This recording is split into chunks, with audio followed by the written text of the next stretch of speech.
Jackson State absolutely smashed South Carolina State. And one of the biggest reasons is their quarterback play were on completely different sides of the spectrum. Oh, yeah, it's locked on HBCU. Play my music. You are Locked On HBCU, your daily podcast covering HBCU sports. Part of the Locked On Podcast Network, your team every day.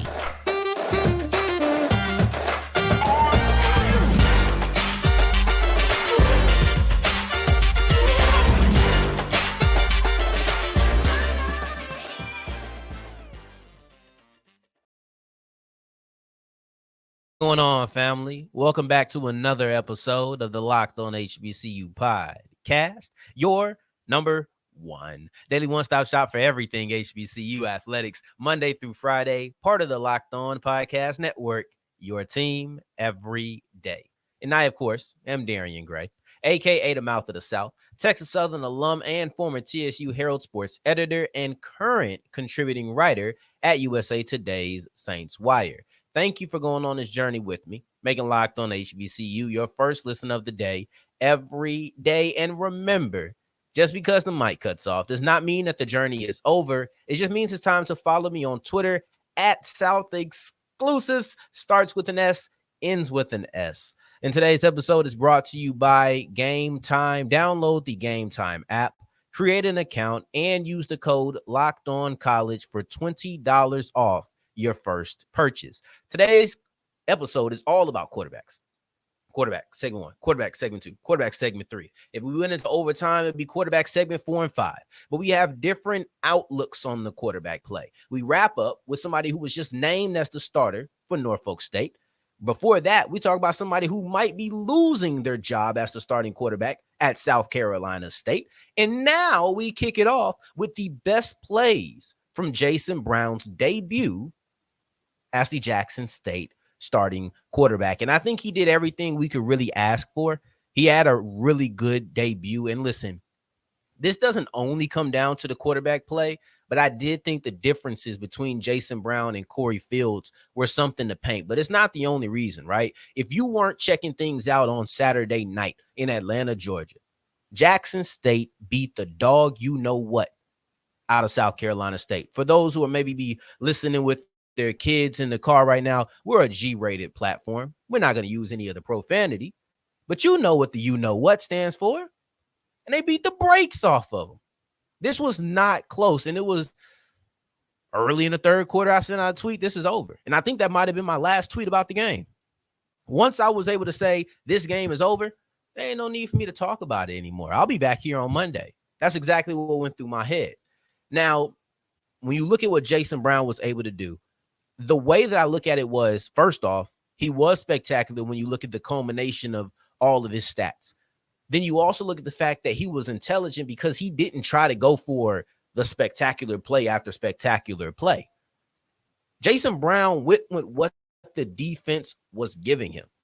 And then also, let's spread some love to offensive coordinator Harris, because OC really drew up a great game plan early in the game.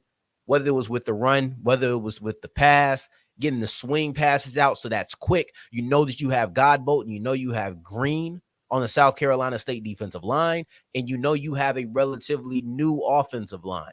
So why even try to say, puff your chest out, we're going to go man to man? Listen, man, this is put all the ego to the side. This is simple and plain. I want to win. I don't need to prove that my guys are better than your guys if I can scheme up a way for your guys to become irrelevant. And I thought that those quick passes towards the beginning of the game were really smart. It was really smart. And the Jackson State offensive line did look good. They did look good. But I did want to point out a little bit, because I thought that Coach Harris drew up a really, really good blueprint to the beginning of the game. And it allowed Jason Brown to get into a groove, something that Corey Fields was not allowed to do. And we'll talk about that in segment 2. But there was 2 plays in specific that I wanted to toss out there when it came to Jason Brown's day. And these were the 2 passes in which he was under pressure and he put them right on the money. The first one, and probably the most eye-catching to most people, is that deep ball to Rico Powers. And he didn't really get to step into that pass the way he wanted. It kind of looked like it was a half step in, but he didn't feel like he really stepped into it. Felt like he stepped up into the pocket, but he didn't get to step into the throw. But the ball was right there on the money as he was getting hit right in the face. And it was a beautiful pass. I mean, Powers went down, but it was right on the money. I mean, there was no better place. It didn't feel like there was any extension. There wasn't any slowing down. It was right here in the pocket. But that's not the throw that did it for me. That wasn't the play that did it for me. I know for many it was because it might have been over 40 yards in the air. Like that was a deep ball. But for me, it was the other pass under pressure. And this one was a touchdown. Not that swayed me or anything, but it was a touchdown to DJ Stevens. The tight ends weren't overly involved in this game. For all of the preseason talk and the offseason talk about how the tight ends were going to be an integral part of the offense, they really weren't. But two of the 3 tight end catches went for touchdowns. And DJ Stevens was the only touchdown that I felt was really a play of difficulty as far as through the air. And that was because of the situation. It was 4th and 2. Everybody knows you're trying to go shallow. Most plays are going to have a high, medium, low concept. So you're going to have a deep pass or a deep route, a route that's in the middle of the field, probably 10 to 15 yards-ish. You're going to have something a little bit more shallow. This play was designed to go to the shallow player. It's 4th and 2. You only need 2 yards. Of course, you're going to try to get that easy pass, and you're rolling out to your left. South Carolina State absolutely swallowed up that shallow pass.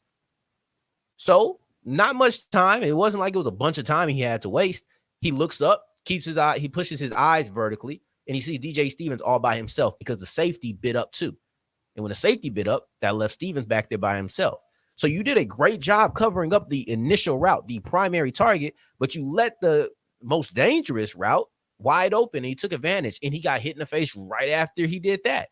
That was really impressive to me because of the situation, knowing what he was looking for, having to go through his progression quick, and doing that under pressure on the run. I thought that was a fantastic play. That was probably my favorite play by him. And I thought that the experience that he had from being an FCS quarterback already, right? A guy who was already at St. Francis, somebody who has experience on this level, it showed that the moment wasn't too big for Jason Brown. This was something that he could handle. And I was glad that he didn't try to keep pushing downfield. Everything wasn't short, but it wasn't like a primarily vertical offense. It was, all right, we're going to hit a couple of vertical shots, but for the most part, we're going to go shallow, we're going to go middle, and we're going to keep the chains pushing. I thought overall it was a good game plan by the offensive coordinator, and Jason Brown executed on it, and it led to the tune of having the most passing yards in MEAC SWAC Challenge history. So this was a fantastic debut. I don't know what else you could ask for. Take what they give you. Don't really put the ball in jeopardy. I can't really think of a time when I was just holding my breath like that was a risky pass. I can't really think of that.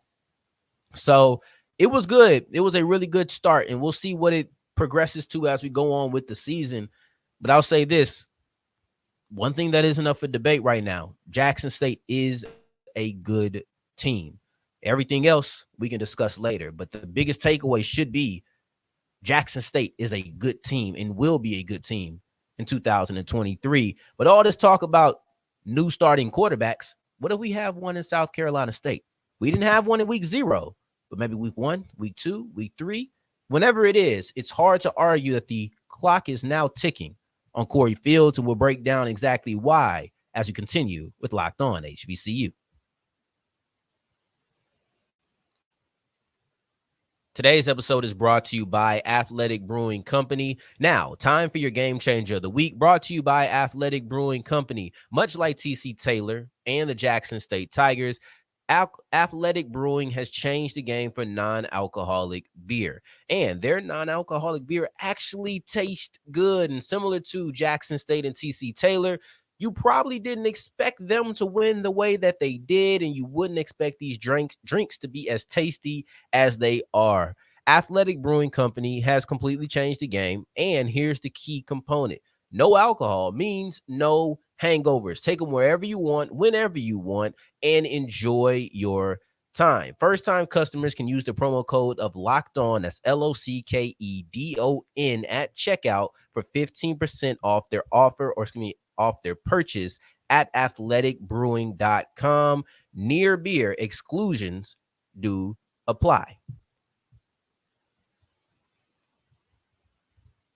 As we continue rolling on today's episode of Locked on HBCU, I appreciate you for making this your first listen of the day every day. And for my everydayers out there, tomorrow's episode, we will continue discussing Jackson State and South Carolina State and what it is I want to see out of them, because they were the only week 0 game, but they're going to be continuing with everybody else in week 1. What am I looking for out of them? But right now, sticking true to the theme of quarterbacks, did Corey Fields lose his job? There's a good case that either he did or is extremely in jeopardy. One thing that I will settle on is that the time is ticking. The clock is rolling. I don't know if it's week 1, week 2, week 3, but I can't see a future where Corey Fields isn't consistently on the hot seat and in danger of losing his job.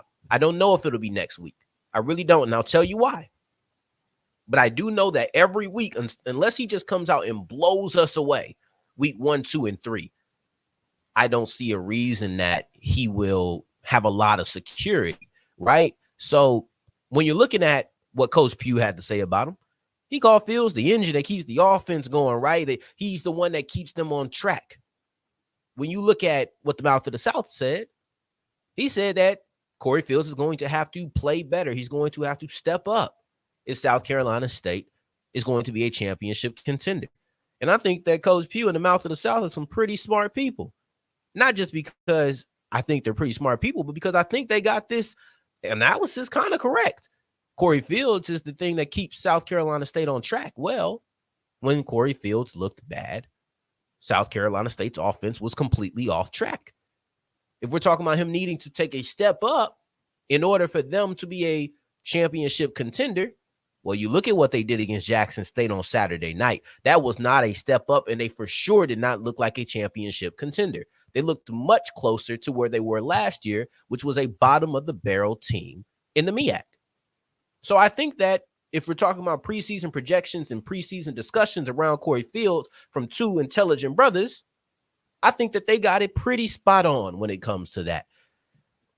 But here's the thing.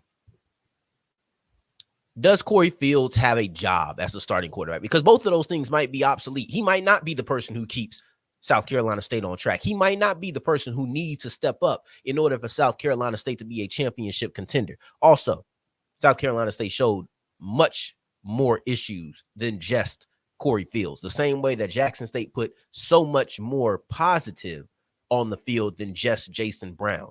Quarterbacks do not ice in a bubble, in a vacuum. They do not decide the game all by themselves, right? So it's important to remember that. But still, I'll say this. Jackson State's defense does look good. Jackson State's defense did impact Corey Fields. That needs to be put out there on just right in front of everything so that we know what we're working with. And there's no disrespect of what Jackson State's defense was able to do. I thought they consistently got after Corey Fields. I thought they did a pretty good job of taking away many of Corey Fields' targets. So while Jackson State's defense was good, Corey Fields was bad independently of them, right? So they did a lot of things to affect him throughout the game, but in times when they did not affect Corey Fields was acting in a Tyler Perry movie because he could do bad all by himself. Didn't need anybody else. Didn't need the offensive line. Didn't need the Jackson State defensive line. Didn't need the South Carolina State's wide receivers. He didn't need any of that. All he needed was to play the way he was playing. You look at the first game or first play of the game, overthrown, bad pass. Seemingly was there for him. And I'll say this, I don't think that he was helped. Once again, it's not only Corey Fields' fault. But when we put so much pressure on Brother Fields, then now the pressure has to come back up in conversation. It's only fair because you saw him play bad. You saw him play bad. Even when the offensive line was doing a decent job of protecting, even when there was a wide receiver there. And I'll tell you what the worst pass was. It was the interception. He threw it directly to the Jackson State defender. And even if Tim Stewart wasn't there for the interception, that ball would have fell to the turf because it was nowhere close to the wideout. When I say he threw it directly to him, it's almost as if he thought he was wearing his colors. That was a terrible play. Who knows if he plays like this the rest of the year? I don't know. But what I do know is that he was benched in favor of Andre Washington. That's what I do know. So now the conversation has to come back around. Is Corey Fields in danger of losing his job? Has Corey Fields already lost his job? I don't know. I don't think so. The only thing that I think is saving Corey Fields right now is, unless the broadcast team is hyping this up, it sounds as if Andre Washington doesn't even know the passing concepts of the offense. He's not ready to be a quarterback at the starting level right now. And that's the only thing saving Corey Fields. For example, Alabama State is having their own quarterback competition right now. If either D. Davis or Damon Stewart comes out and performs the way that Corey Fields does, the winner will be on the bench. And the second place guy will be starting the next week. But luckily for Fields, he has a guy who seemingly is not ready to orchestrate an offense. And if you feel like you have any future this year, you don't put a quarterback out there week one who has no idea of what he's doing within the offense. It sounded like, once again, this is based off of what the broadcast team is saying, unless they just absolutely exaggerated the conversations they had, sounded like the backup quarterback, Washington, had a run package for him. And when he came in, he did a lot of running. So I don't think it's that much of an exaggeration. Corey Fields came back in the game to throw some passes. So maybe that is also true. And if you don't trust him passing, there's no reason to put him in the game. But that being said, there's not too many more Corey Fields performances that I can sit here and watch if I were the coach and say, we just need to get Andre Washington in there. That's it. Corey Fields was 2 of 9 for 0 yards in the first quarter. He was 7 of 20 for 59 yards, and a touchdown at the end of the game, with 32 of those yards in the touchdown coming in the last 28 seconds on the last 2 passes he attempted. Before that, he was 5 of 18 for 27. I'll say it again. Five completions for 27 yards. That's first quarter numbers. But these are 4 quarters worth of action that we're discussing. This was a bad game. This was a bad game for Corey Fields, and I think he's lucky that he has an inexperienced quarterback behind him, because that is the reason he will likely keep his job. If that were not the case, we will be having the same conversation, but I will be answering the question in a completely different direction. But I'll say this, and I'll say this to wrap it up again. There's not but so many times that I can sit here and watch Corey Fields play the way he did on Saturday night, on other Saturday nights, before I say forget it. I don't care how ill-prepared that Andre Washington is. I'm going to get him prepared. Matter of fact, I'm getting him prepared right now just in case Corey Fields has a repeat offense. And if that happens, Washington, you in. Fields, you're out. Did Corey Fields lose his job? No, I don't think so. But the clock's ticking, and there's not too many more performances that we can sit there and watch like that. I'll keep it that way, man. It's only 1 week. He can snap around and get it all together. He's not a terrible quarterback. He had a bad game. It's not like he's incapable of playing better. So let's not act like he can't. But he's going to need to find that ability. Now, moving forward, we have somebody who is also trying to look to turn it around, Otto Kuhns. He's trying to turn it around at Norfolk State. He's retained his job in a competition that really wasn't a competition. It was his all along. But we'll discuss this as we continue with Locked On HBCU. Today's episode is brought to you by Gametime. And have you ever just been like, man, I forgot to get my tickets? Procrastination is terrible, but luckily for you, Gametime is here to save yourself from yourself. No more worrying about, I can't find tickets because it's last minute. Just go to Gametime. That goes for music concerts. That goes for theater. That goes for comedy. That goes for just maybe a football team in your area. Maybe you're down there in New Orleans. You want to get some tickets to the Saints, who I think are going to be pretty good this year. Not that I'm biased or anything, but you can find all of that on Gametime. Browse through the Gametime app, right? Find some events close to you. Look at the prices. There'll be good prices at a last minute time. Gametime is the place for last minute ticket deals. It's the fastest growing ticket app in the country. So download the Gametime app, create an account, and use the code LOCKEDONCollege for $20 off your purchase. Terms and conditions do apply. Download Gametime today. As we're wrapping up today's episode of Locked on HBCU, I appreciate you for making this your first listen of the day. Every day, making it all the way to segment 3. And I thank you 2 times for that. Thank you. Thank you. And Otto Kuhns retains his job as the starting quarterback for Norfolk State in a move that really shouldn't surprise anybody because it was not really a competition in the first place. And the result just wasn't in question. This is from things that I'm hearing. This is things from directly from Coach Odoms himself. This just does not sound like a competition in the traditional sense. I don't think it was a sham, but I think it was more so, hey, Otto, we want to bring you back. We want you to be the starter, but don't get comfortable. You can lose your job. You didn't play well enough to secure your job last year, but we still want you. We seen the potential, right? So here's what Coach Odom said. I think Otto always felt he's been the quarterback one, and I think he had a good understanding of that. That right there tells me not only was it a confidence thing, wasn't just, he always felt like he was the top guy. He just wanted to prove it.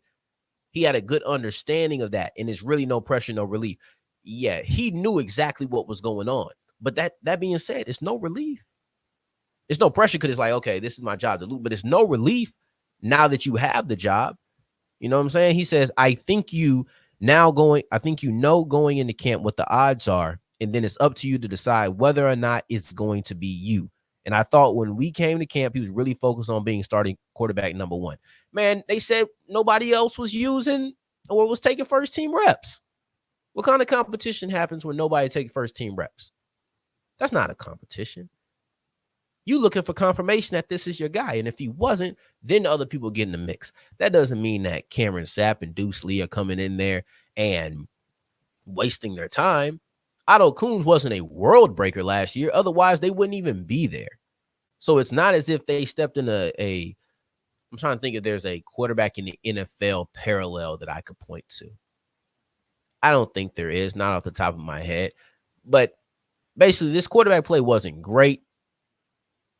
But we saw enough to where we want you to keep coming back. So, at worst, it was known he was going to get the job after the first scrimmage. At the worst. And then they said they waited to see consistency. After a good first scrimmage, they want to see how do you follow it up? Do you come back with the right mindset? He's done everything in work. He's done everything in camp. And he's done an outstanding job taking the meetings to the field and asking the right questions.